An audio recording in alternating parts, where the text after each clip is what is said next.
Welcome back, ladies and gentlemen. Well, Foreign Minister Sameh Shukri reiterated Egypt's readiness to develop relations with Denmark in political, economic, cultural, and parliamentary domains. Shukri made the remarks during a meeting with his Danish counterpart on the sidelines of the 8th edition of the Razina dialogue held in New Delhi.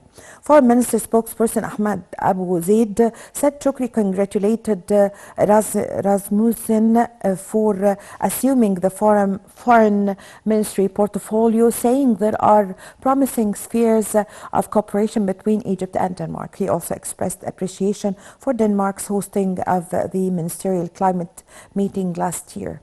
The two sides discussed the outcome of the latest climate summit, repercussions of the Ukrainian-Russian conflict, Denmark's bid for UN Security Council membership.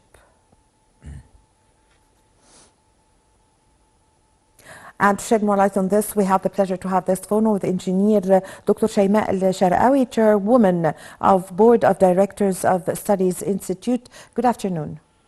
Good afternoon. Well, Dr. Sharqawy, bilateral relations between Egypt and Denmark have witnessed a great development in all spheres. Would you like to please shed more light on the development that the relations between Egypt and Denmark have witnessed since President Abdel Fattah al-Sisi came to office? Yes, the bilateral relations between Egypt and Denmark have developed tangibly in all fields.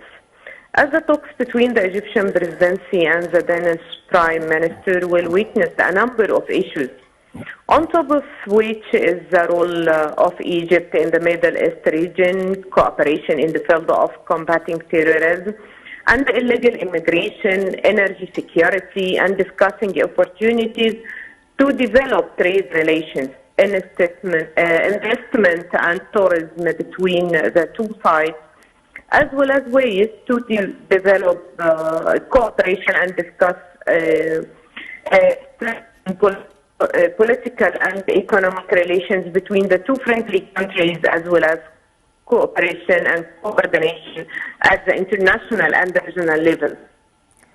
Okay, so right, Dr. Sharqawy, there was a press conference that was held today between President Abdel Fattah al-Sisi and the visiting Prime Minister of Denmark, Mette Frederiksen, who is visiting Egypt for a three-day visit.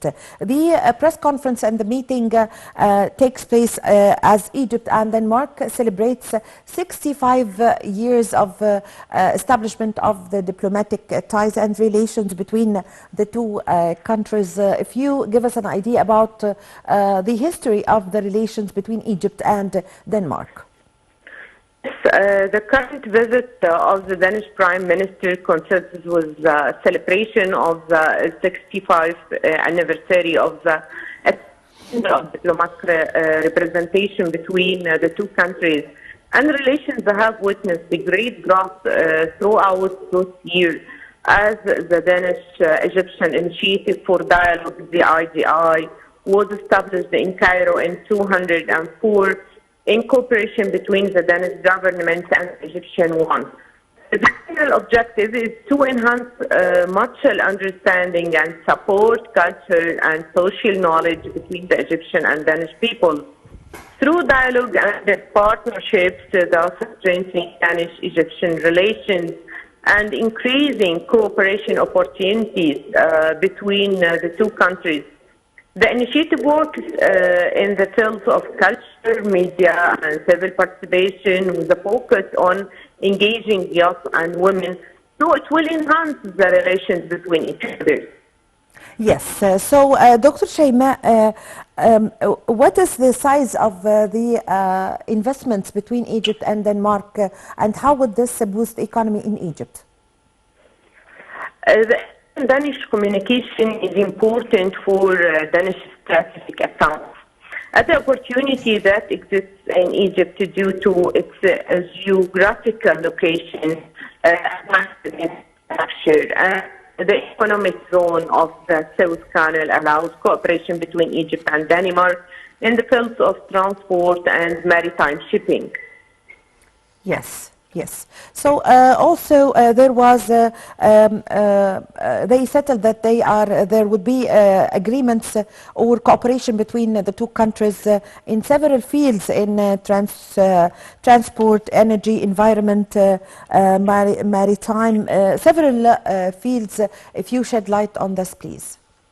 Yes, it's expected that a number of agreements will be concluded between Egypt and Denmark to enhance commercial, economic, and scientific cooperation between the two countries, such as exporting liquefied gas to Denmark, as well as cooperation in the field of green hydrogen and agreements governing illegal immigration matters.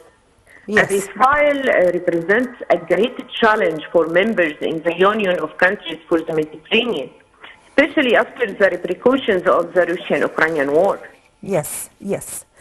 Also concerning the Prime Minister of Denmark said that Egypt is rich with raw materials and with energy, and that Denmark is looking forward for cooperation in this field and signing agreements on this field.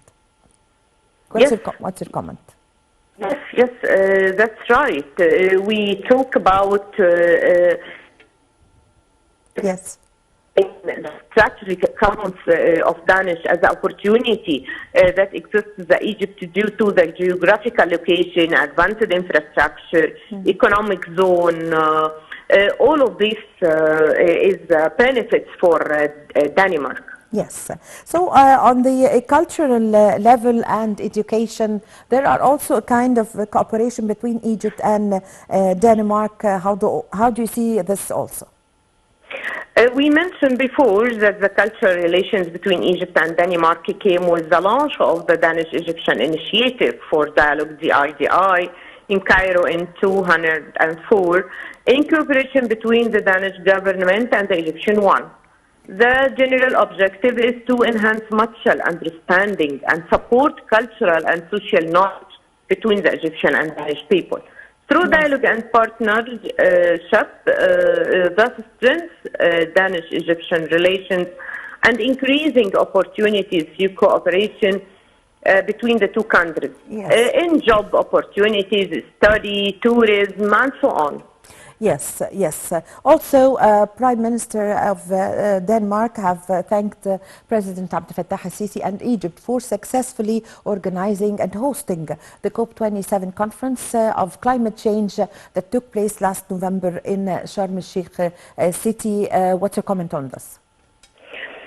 Yes, the minister will talk about this topic, especially topics that we address in the important visit, such as the Arab crisis, such as the Libyan crisis, such as witnessing progress and then decline.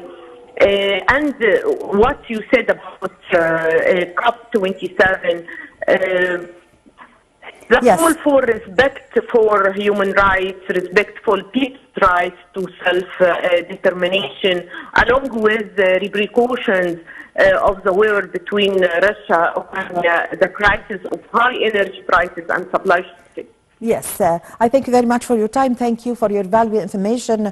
Engineer Dr. Shaimaa Sharqawy, Chairwoman of Board and of Directors of Studies Institute. Thank you very much for joining us over the phone.